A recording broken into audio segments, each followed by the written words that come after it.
Hello friends, this is part 3 of mathematical physics paper solution of 2022 Dibrugarh University mathematical physics. So we have already solved up to question number 3 in the first two parts, part 1 and part 2, and links are given in the description box, so you may go through. So now we are going to start from question number 1. Okay, and here I'm gonna try to complete the paper here in this video. And before we start, please subscribe the channel if you are new to my channel and share with your friends, and if you like then hit the thumbs up button, also hit the bell icon so that you get notified when new video will be uploaded. Okay, so now let's start. So here is the question number 4a. So here y1 and y2 are given and we have a differential equation here. So we need to find the Wronskian determinant using these two, and we need to verify these two are linearly dependent, or these two are linearly independent or not, and are those solution of this differential equation or not. So first let me write y1 and y2 first. So y1 is equal to here e to the power minus x cos x, and y2 is equal to e to the power minus x sin x, right? So now you see, so how to find a Wronskian determinant.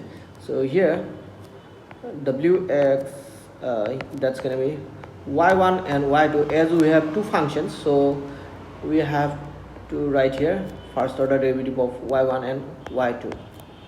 If you have three functions, then you have to write here y3, then again y1 second order derivative, y2 third order second order derivative, then y3 second order derivative, right? And if you have four functions, then you have to continue up to third order derivative and so on. So hope you have understood this. So now you see, just let me cut this in. Okay, so as we have two functions here, so that's why we need to find only first order derivative of these two. So y1, if you find a first order derivative of this, so y1, then take this one as u, this one as v, then use this rule u into v. Derivative of this is u derivative of v plus v derivative of u. Use that rule, then what you're gonna get? So then you will get e to the power minus x, derivative of cos x is minus sin x, so here minus sin x, then plus, then cos x, right? Cos x, derivative of e to the power minus x is minus e to the power minus x, so that's why this sign gonna be minus here, right? So hope you have understood this. So similarly we can find y2 dash, then that will be again take this one as u and this one as v, right? So let me take this as u, this is v, and apply this again. Then what are you gonna get? So you will get e to the power minus x, derivative of sin x is simply cos x, then plus derivative of sin x, then derivative of e to the power minus x is minus e to the power x, right? That's what we're gonna get. So now let me find the Wronskian determinant. So I'll find it. So that's gonna be equal to, just switch. So here y1 and y2, then y1 dash, y2 dash. That's what we should get, right? So let me write here. So now you see y1 we have used we have put y1 is equal to this, y2 this, then y1 dash, this is the y1 dash, right? Put here, then y2 dash, so this is the y2 dash, right? So now let's find the determinant. So now let's evaluate the determinant. So I hope you know how to evaluate this. So first multiply these two, then what you're going to get after multiplication, you will get e to the power minus twice x cos square x, then minus e to the power minus twice x cos x sin x, cos x sin x, then minus, then multiply these two. What are you gonna get? Minus e to the power minus twice x sin square x, then minus e to the power minus twice x cos x sin x, right? You're gonna get that. So now e to the power minus twice x cos square x minus e to the power minus twice x cos x sin x. So let me take a new slide. First let me copy this result. Just wait, I need to take a new slide. Okay, so here you see, let me continue from here. So e to the power minus twice x cos square x minus e to the power minus twice x cos x sin x minus plus, that's going to be e to the power minus twice x sin square x plus e to the power minus twice x cos x sin x, right? That's what we have got. Now here you see these two terms cancels each other, then from here we can take e to the power minus twice x common, e to the power minus twice x taking common, we will get within bracket cos square x plus sin square x, again which is equal to 1, this is equal to 1, right? So that's why we will get, just wait, e to the power minus twice x, that's what we have got. So here, as it is not equal to 0, so that is why this y1 and y2 are linearly independent. Okay, so as we have got the value of Wronskian determinant is not equal to 0, that's why it is linearly independent, right? Y1 and y2 are linearly independent. That is the logic. So now let me check that are those two y1 and y2 satisfy this differential equation or not, right? So let me go to the new slide. So here you see, this is the differential equation. We need to check that y1 and y2 satisfy this equation or not, right?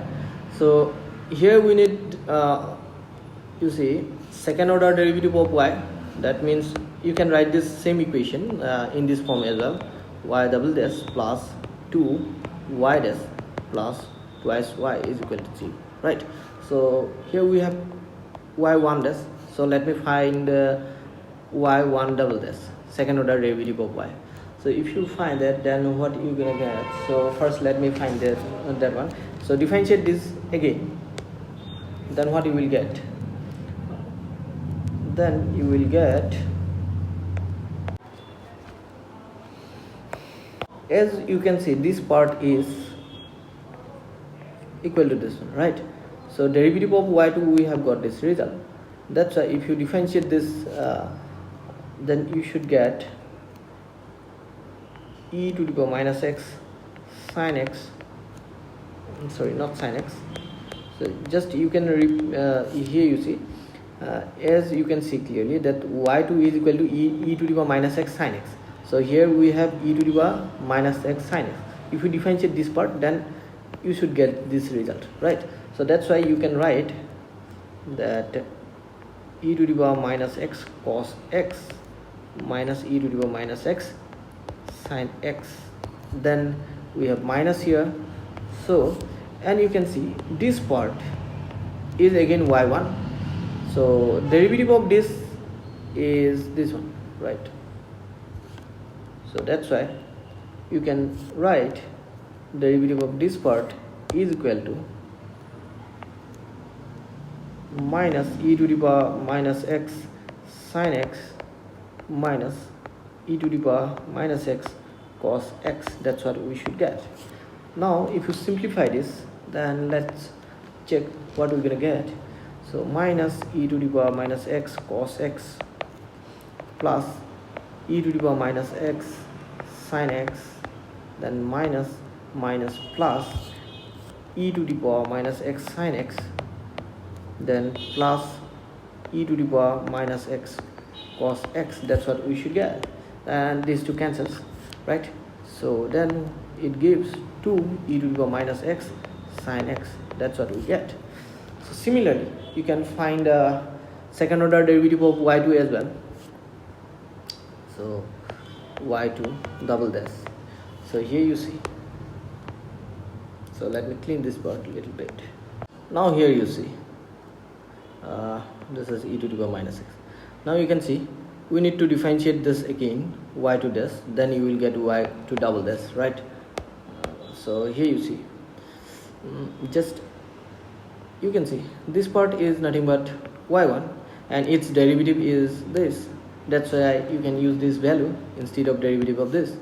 So then what you will get, because you see we are differentiating this again with respect to x, right? And this part already we have differentiated, that is equal to this one, right?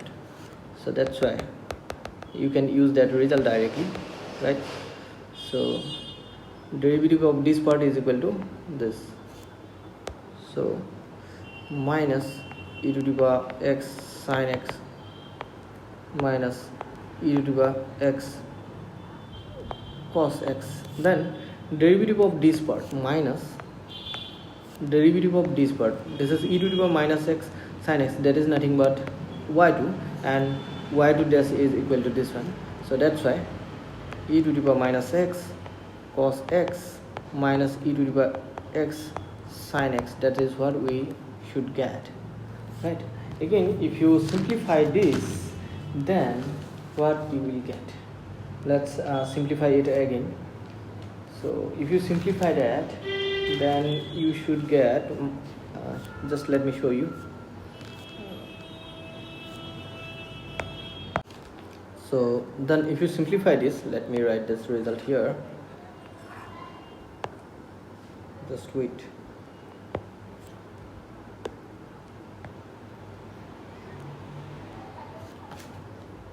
Then what you will get,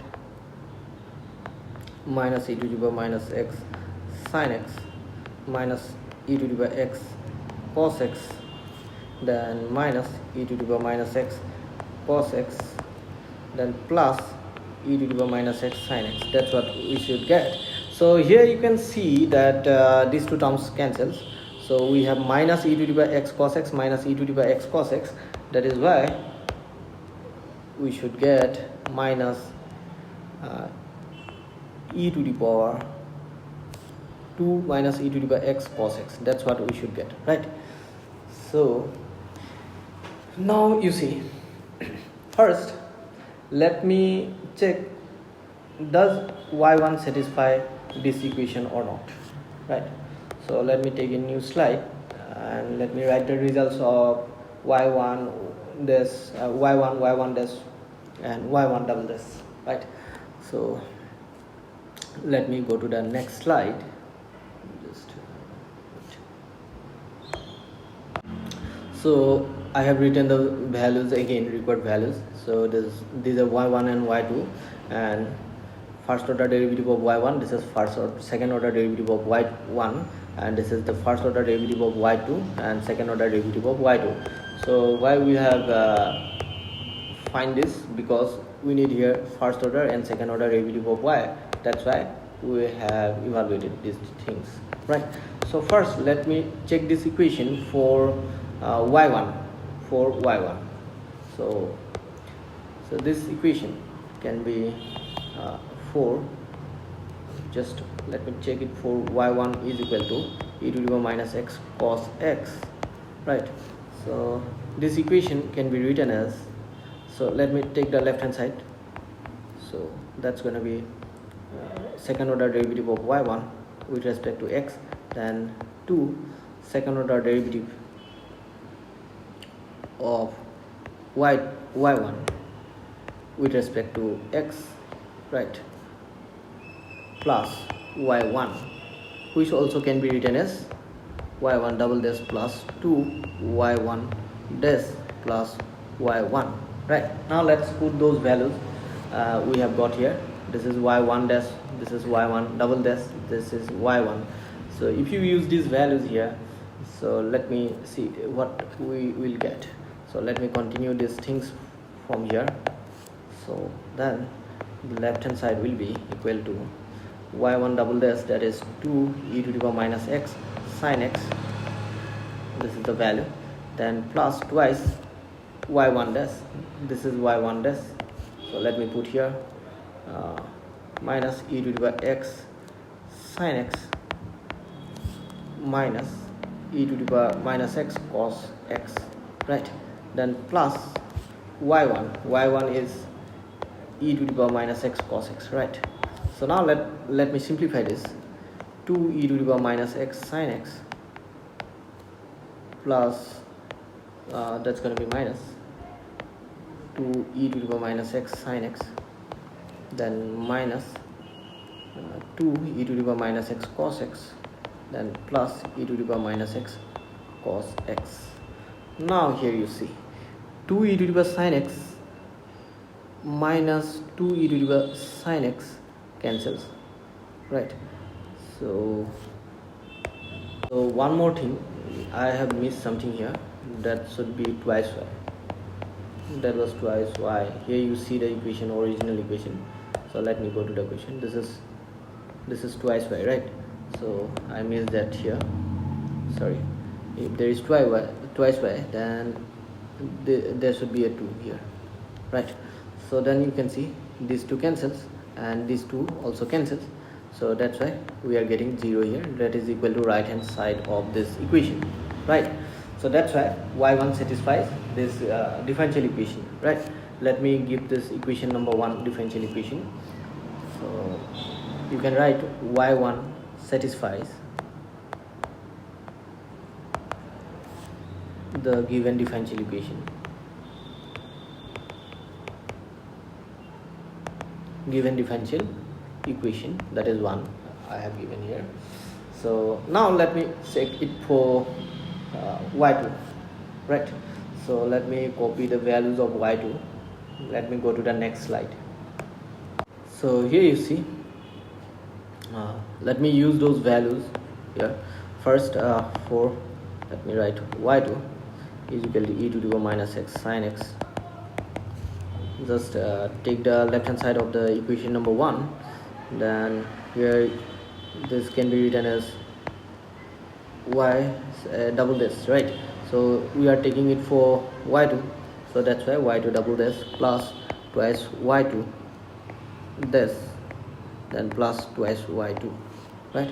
Now let us put those values here, these values, then what are you gonna get? Minus 2 e to the power minus x cos x, then plus 2 into y2 dash is e to the power minus x cos x minus e to the power minus x sin x, right? Then plus twice y is e to the power minus x sin x, right? That's what we're gonna get. Now simplify it. Cos x plus 2 into e to the power minus x cos x, then minus 2 into e to the power minus x sin x, then plus 2 into e to the power minus x sin x, right? That's what we should get. Then these two cancels and these two cancels, so we are getting 0, which is the right hand side. That's why we can say y2 satisfies the given equation, given differential equation. Let me write on this side, just wait. Given differential equation,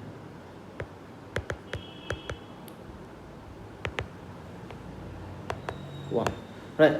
So hope you have understood this. Now let's move on to next question. So this is the next question. Here you see we need to find the first we have to write the what is directional derivative of scalar. First we need to give that answer, and I have written the solution of the second word here. Find the directional derivative of this in the direction of r vector. Before going to that part, first let me write this answer. What is the directional derivative of this scalar? Okay, just wait. So answer to the first part of this question is something like this. So directional derivative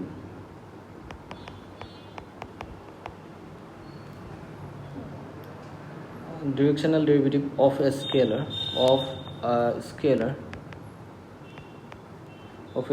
suppose phi is in a direction, suppose in the direction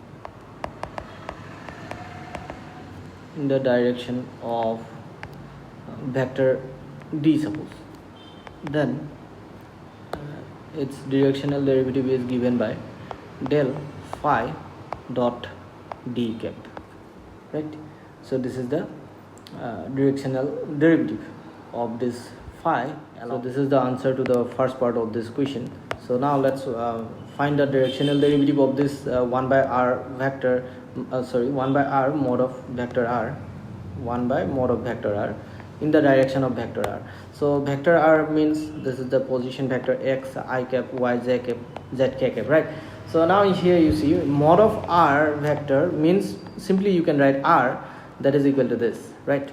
So hope you know these things. And let me take here the function that here the scalar function is 1 by mod of r vector, that is phi we have taken here, and simply you can write 1 by r, which is equal to this, right? Here this should be minus because r is this one, this is to the power plus half, so when you take 1 by r there will be minus half, right? This simple things. So now let's find del phi. So this is the del phi, here this is the del operator, and this is your 1 by r, right? So then if you differentiate this first partially with respect to x, then you should get this result, right? So you are differentiating this means you are differentiating 1 by r, right? So that's why I had written del x I cap 1 by r, because we have r cap I cap here, and 1 by r is this, and if you differentiate it, then this minus half is here, and minus half minus 1, that's going to be minus 3 by 2. As this is a function of function, you need to differentiate this again, and doing so, as we are differentiating with respect to x, the derivative of x square is twice x, so here these two cancels, and we need a I cap here, right? Because of this I cap, right? So this is the result we can write here. Instead of here you see this is nothing but x square plus y square plus z square whole square to the power minus 3, right? To the power minus 3, and this is nothing but there should be half, this is nothing but r, so we have replaced it by r and to the power minus 3. So hope you have understood these things. Now you see, just wait. So similarly, if you differentiate these things with respect to y, you will get this result. You can try it yourself. If you write similarly, then that's enough. And when you will differentiate it, if you observe the pattern, then you should get this result, right? So now using those values here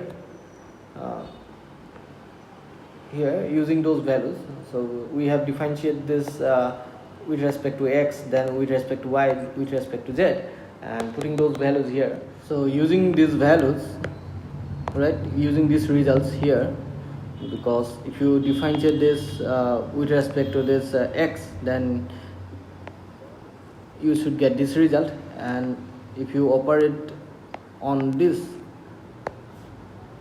by this operator, that means if you differentiate this with respect to y, then you should get this result, and if you differentiate this with respect to z, then you should get this result, right? And using these results, we get del phi is equal to this, right?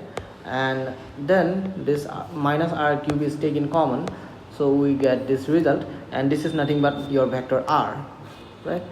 So minus r to the power minus 3 vector r, right? Vector r. So here you see, therefore the directional derivative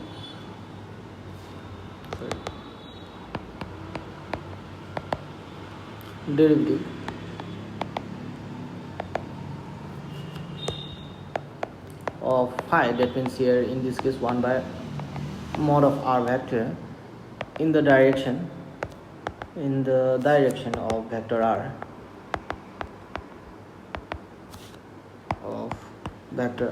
is del phi dot r cap, right? Del phi dot r cap, that's going to be equal to del phi, we have got minus r cube and vector r and dot r cap. So r cap means vector r divided by r, right? I have missed this minus 3 here, so that's going to be minus r to the power minus 4, and r dot r, that's going to be simply r square, and which results r to the power minus 2, right? R to the power minus 2, that means minus 1 by r square, which also can be written as minus 1 by x square plus y square plus z square. This is our result, right? So hope you have understood this. So now let's move on to next question. So here is the next question. First we need to state the Gauss divergence theorem. So let me write that one.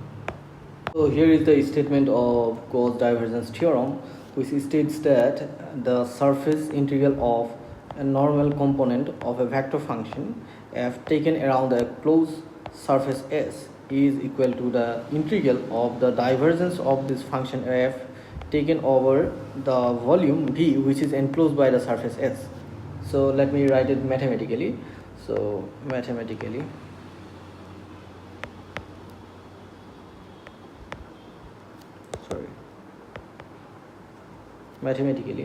so this is the vector function f, and the surface integral of this function, right, around a closed surface S, so that is given by n cap ds, right? That's going to be equal to the divergence, integral of divergence of this function f taken over the volume V. So this is the mathematical expression of Gauss divergence theorem. So now let us evaluate this, right? So here f is the vector function given by this, and S is the surface of the cube bounded by these equations, right? So now let me show you how to solve this. Let me go to the next slide. So here is the function f, right, vector function, and this surface S is the surface of the cube bounded by this x is equal to 0, y is equal to 1, x is equal to 1, comma, y is equal to 0, z is equal to 0, z is equal to 1, right? So this is the cube bounded by these surfaces. When you say x is equal to 0, then it will represent this, right? That means just wait. Here you see, let me explain it again, that when you say x is equal to 0, then it's gonna represent yz plane, right? Yz plane. Then when you say y is equal to 0, then it's gonna represent xz plane. Then when you say z is equal to 0, it's gonna represent this xy plane. Then when you say y is equal to 1, then it's gonna represent this plane. And similarly, for z is equal to 1, this plane.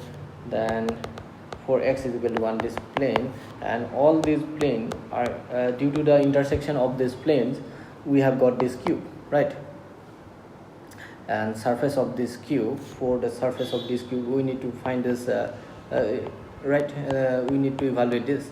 So using Gauss law, we have got this result is equal to this one. So first let us find the divergence of f.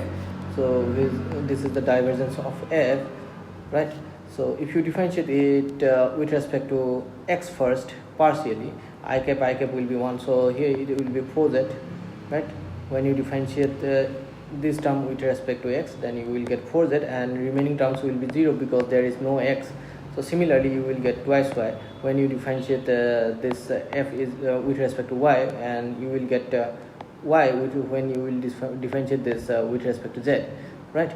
And final result is this is the divergence of f.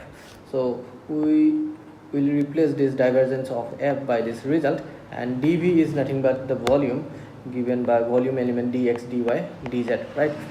So here you see, first let us differentiate this with respect to z first, and if you not differentiate, integration.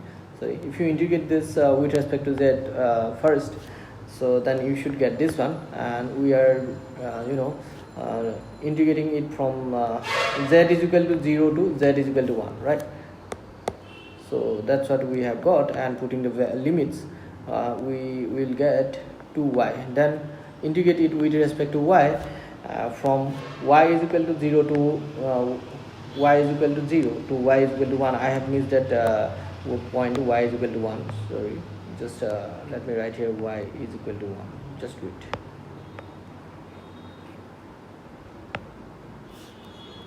So just let me write here y is equal to 1. I miss it. Y is equal to 1. I have missed that point, right? So then on doing so, the integration of dy, that's y. So as we have 2 here, so we have got 2y, and integration of y, that's going to be y square by 2, and 0 to 1, we are integrating from 0 to 1. Then putting the limits again, you will get 2 minus half. So here 2 minus half, this is constant, it can be taken outside. 2 minus half is 3 by 2, and integration of dx is simply x from 0 to 1. Integrate it by from x is equal to 0 to x is equal to 1. So then we will get this result. So this is the required result. So hope you have understood this. Now let's move on to next question.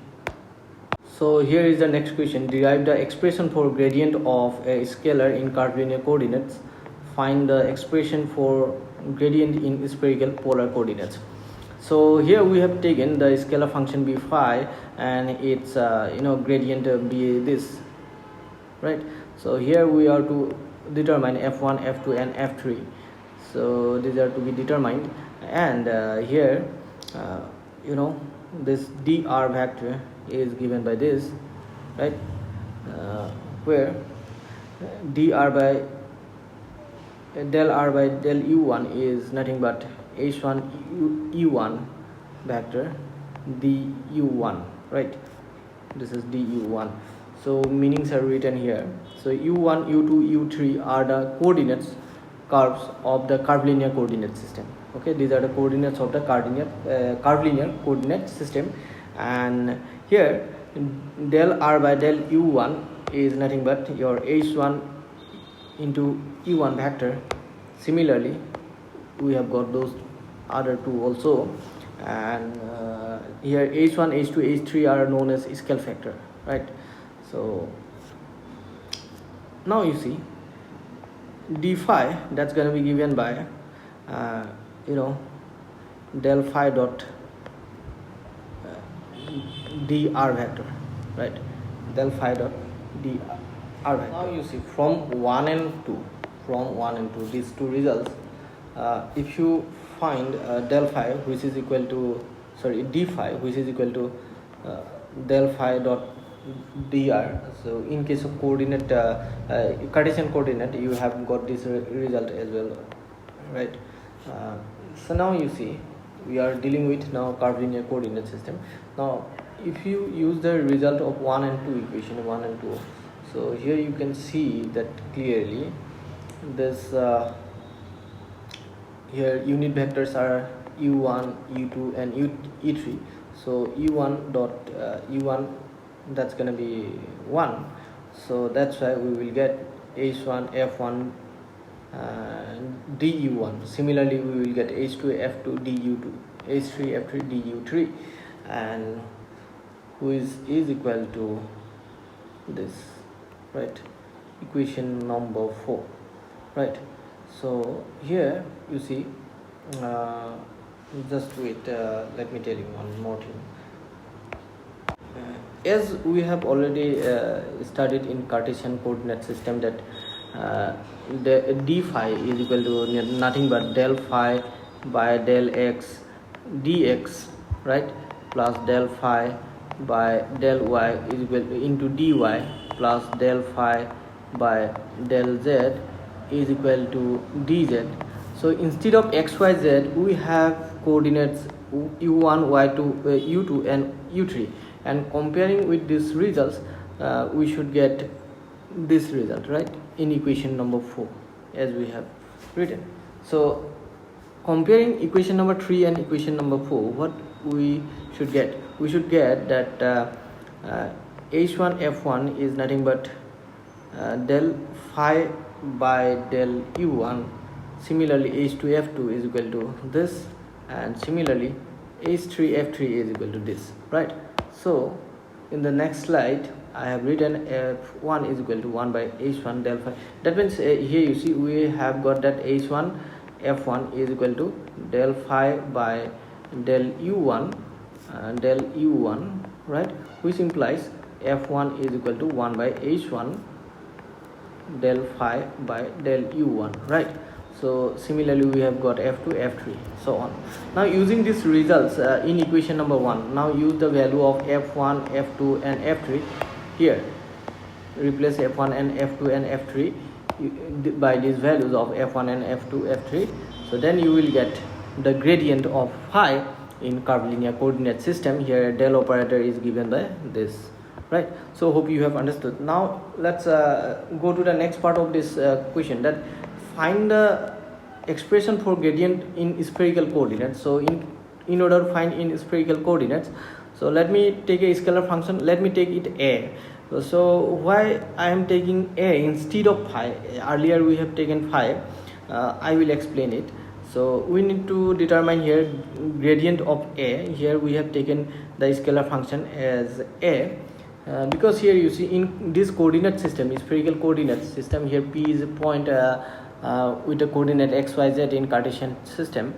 So I have taken this angle. Here you can see this angle, this is the projection of this on this xy plane, and this is the angle between phi is the angle between the projection of this on xy plane and the x-axis, between the x-axis and the projection, right? So here you see, sorry, this is the projection of this position vector of this point P. This is the projection of the position vector of P, right, on xy plane, and angle between this projection and this x-axis is phi. So we have taken this phi as an angle. That's why I have considered a as a scalar function instead of phi, right? So as we have already considered what is h1 u1, so similarly we have taken here also, and here f1 by if you see, if you compare this result, right, we should get f1 is equal to 1 by h1. Here we have got del phi by del u1. So as we are taking now instead of phi, we have taken a here. So f1 should be equal to this one, f2 should be equal to this one, f3 should be equal to this one, right? And you see we have taken the curvilinear coordinates u1, u2 and u3, right? Here you see, just wait. So here u1 is r, u2 is theta, and u3 is phi. And what does theta represent, what does phi represent, what does r represent? These are already written here. This is r vector, right, position vector of the point P, and angle between OP and Z is theta here, and phi is the angle between the projection of OP on xy plane and x-axis. Between these two, this is the angle phi, right? So in spherical coordinates, x is this. If you, I hope that you know this. In spherical coordinates, x is equal to this, and this is cos phi actually, and y is equal to this, and z is equal to this, right, in spherical coordinates. So let me take e1 as er, and e2 as e theta, and e3 as e phi. Then r vector in spherical coordinate is given by this, right? So r vector is simply in Cartesian coordinate x I cap plus y z cap plus z k cap, right? So here x, y, z are replaced by those values, right? spherical coordinates, then we have got this. So now let's find del r vector by del r.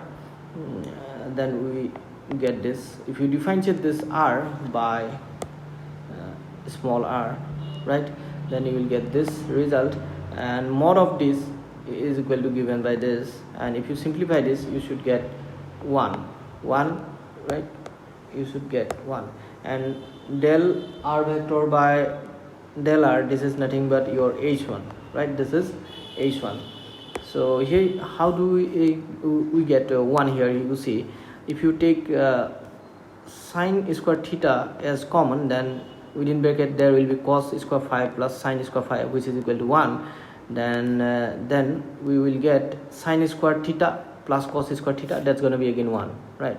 So hope you will know this simplification. If you take here, you see, if you take this sine theta common, then within bracket you will get this only.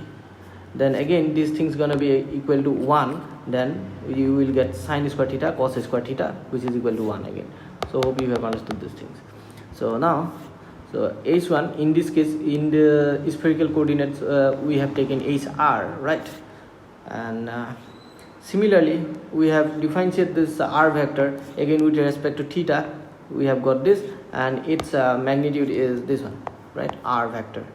So this is your h2, this is our h2. Similarly this is, I have written here, h2 is equal to r, and similarly you will get h3, right? If you differentiate the r vector with respect to phi, then you should get this result, right? And this is h3, right, h3, which is equal to h phi, which is equal to h phi, we have written here, is equal to this.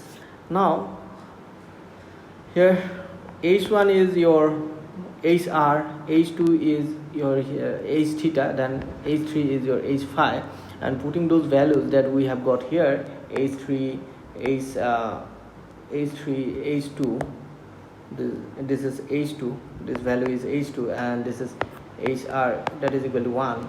So putting these values here, you see, here we have put if you put the value of h1, h2, h3, so which are respectively equal to hr, h theta, and h phi, h theta, h phi, right? So if you put those values here, so then you will get this expression f1, f2, f3, right? You will get the value of f1, f2, and f3. And now if you put those values of f1, f2, f3 here you see, if you put here, this is suppose equation number 1, right? So simply you can just write using